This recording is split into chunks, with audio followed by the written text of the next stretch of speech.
दोस्तों, कहने के तो एक लव मैरिज एक सक्सेसफुल शादी के रूप में माना जाता है, मगर एक ऐसी घटना जिसके लोगों ने दिमाग ठंडे कर दिए, शून्य कर दिए। क्योंकि 3 साल पहले एक युवक शादी करता है, सबको सही चल रहा होता है।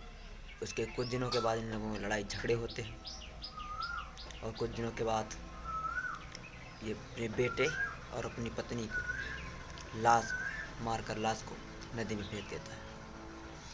एक बड़ा सवाल ये खड़ा कर देता है कि उसने अपने बेटे और पत्नी को लव मैरिज के बावजूद भी मारा, तो मारा क्यों? ऐसी कौन सी वजह जो उसे मजबूर कर रही है?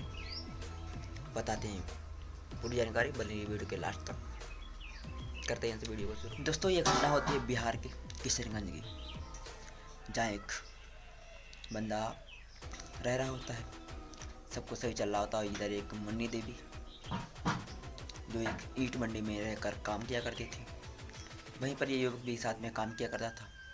काफ़ी जान पहचान हो जाती है और दोनों लोग वहीं पर साथ साथ काम कर रहे होते हैं कि तो जान पहचान होना एक लाजमी सी बात है। मगर कुछ दिनों के बाद इन लोगों का प्यार, इतनी जान पहचान हो जाती है, प्यार उनकी, कभी ये लोग प्यार एक दूसरे से करने लगते हैं, इन लोग खुद नहीं पता हो जाता। फिर ये कुछ दिनों के बाद ये लोग प्यार के बाद कुछ दिनों बाद ये शादी कर लेते हैं, एक जिसमें जान की तरह रहने लगते हैं। मगर कुछ दिनों के बाद सब कुछ सही चल रहा होता है। एक मोड़ इनकी लाइफ में तब आता है जब इनके कुछ छोटे मोटे लड़ाई झगड़े होने लगते हैं। छोटे मोटे लड़ाई झगड़े तो हर किसी के होते हैं, मगर कहते हैं ना, कुछ ऊपर वाले को जब कुछ और मंजूर होता है तो बात बिगड़ ही जाती है। कुछ दिनों की बात है, थोड़े थोड़े लड़ाई झगड़े जो थे वो बाद में बहुत बड़ा रूप ले लेते हैं। काफ़ी लड़ाई झगड़े होने लगते हैं तो मुन्नी देवी की जो पत्नी होती है वो खिसियाकर अपने घर पर, अपनी मायके में चली जाती है और इधर उमेंद्र अपने घर पर आ जाता है। यहाँ तक सही चल रहा तो कोई दिक्कत नहीं, मगर दिक्कत ये जब हो जाती है जब इनका पति उमेंद्र एक दूसरी शादी कर लेता है।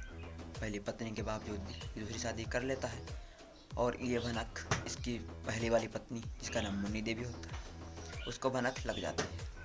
ये उससे फ़ोन पर बात करती है अपने घर वालों को बोलकर कि मैं अपने ससुराल जा रही हूँ। वहाँ से टूटरा ट्रेन से उतरती है। अब वहीं पर उसके बाद इनके मायके से, जो मुन्नी देवी होती है, इनके मायके से सब पूरा संपर्क टूट जाता है, कोई भी बात नहीं हो पाती। और इसके बाद इसकी बहन जो होती है समीरन, मुन्नी देवी की, दिल्ली से कॉल करती है, किशनगंज के थाना संपर्क करती है, कहती मेरी बहन 2 दिन से लापता है, उनसे संपर्क टूट गया है और उमेंद्र से मिलने जाए घर पर जा रही थी। इधर की जो पुलिस होती है उमेंद्र को घर से दबोचती है और उसको थाने में ले जाकर कड़ी कार्रवाई करती है। पहले तो उमेंद्र कुछ बताने से मना कर देता है, मगर कड़ी कार्रवाई के पूछने के बाद फिर ये कबूलता है।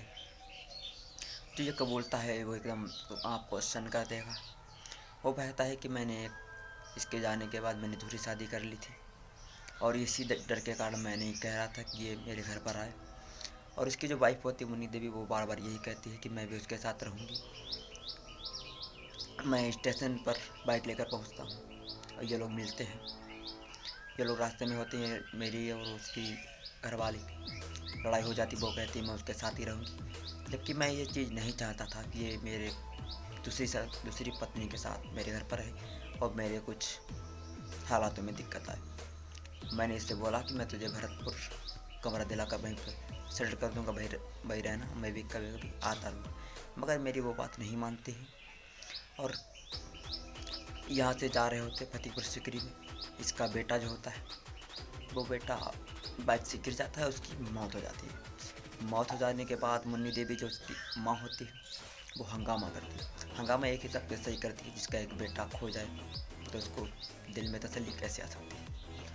तो ऐसा होता है, हंगामा करती है, जिससे ये परेशान होकर ये उसे को उसका गला घोट वहीं पर गला घोट देता है और दोनों की लाश को, अपने बीवी की लाश को उठाकर नहर में फेंक देता है। वहाँ नहर में फेंक देता है तो इसी की निशानदेही पर पुलिस इसको ले जाकर वापस शव की तलाश करती है। तो शव इसकी पत्नी का तो मिल जाता है, मगर इसके बच्चे का सब मिलता ही नहीं है। और इसके मुन्नी देवी जो होती, उनके चाचा ने इस पे इल्ज़ाम लगाया कि इसने मेरी भतीजी से शादी नाम में फेरबदल करके, क्योंकि आधार कार्ड में इसने नाम बदल कर उसके शादी की हुई थी। जैसे आप लोग क्या कहना चाहेंगे इस लव मैरिज के बारे में, क्या कहना चाहेंगे और इस रिश्ते के बारे में, अपनी राय कमेंट बॉक्स में ज़रूर बताएं। क्योंकि लोग ऐसे कुछ हमारे दुनिया में, हमारे अपने समाज में ऐसे कुछ लोग आ गए हैं इसकी समझ हम सभी लोगों को होनी चाहिए। फिलहाल हमारी इस वीडियो से किसी को दिल को ठेस पहुंचाना नहीं है। हमारा मकसद भी यही है कि आप लोग जागरूक रहें, सतर्क रहें और अपने आप की लाइफ को सही से एंजॉय करें। मिलते हैं नेक्स्ट वीडियो में, तब तक प्यारा सपोर्ट बनाए रखें। जय हिंद, वंदे मातरम।